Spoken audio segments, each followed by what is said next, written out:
Now let's tackle the same kind of problem, but with a different utility function. This one is 50s plus 50f, okay? And again, we're talking about when f or s is equal to 1. In this case, that gives us a utility of 1 times 50, which is 50, plus 1 times 50, which is 50, or utility of 100. And over here, if it's equal to 2, we've got utility equal to 2 times 50, which is 100, plus 2 times 50, which is, again, 100. So this is now 200, okay? All right, so we plug these in. 100 is equal to 50s plus 50f.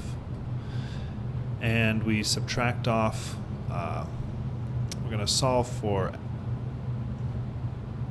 f again. So we subtract off 50s, and we now have an extra step where we've got to divide both sides by 50. And if we do that, we end up with 2, because 100 divided by 50 is 2, minus s equals f. Okay? 2, 2, 1, 1. All right?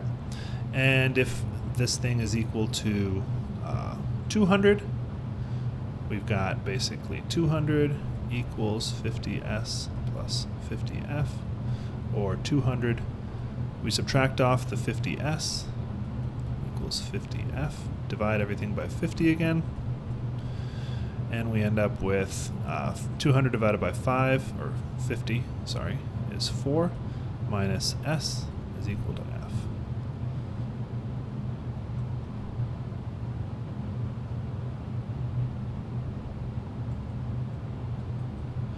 And there we go. Okay, so we've found the indifference curve. Now, looking at this thing, let's just quickly label these indifference curves. So this is the utility here is equal to 100, and this utility is equal to 200. Notice that this is exactly the same indifference curves as what we got before in the last problem when we had a utility function that was just equal to f plus s. Okay, and you can see that this utility function is the exact same as this one, except this one has been multiplied by f. So each unit of food gives 50 times as much utility and 50 times as much shelter. And it turns out that that doesn't matter because, as I said, indifference curves and utility functions are all about which number's bigger. It doesn't matter the actual magnitude or the actual value. The only thing about the value is how it compares in relation to other utilities. So in this case, up here, a person is indifferent between having 4 food and 0 shelter, or 4 shelter and 0 food.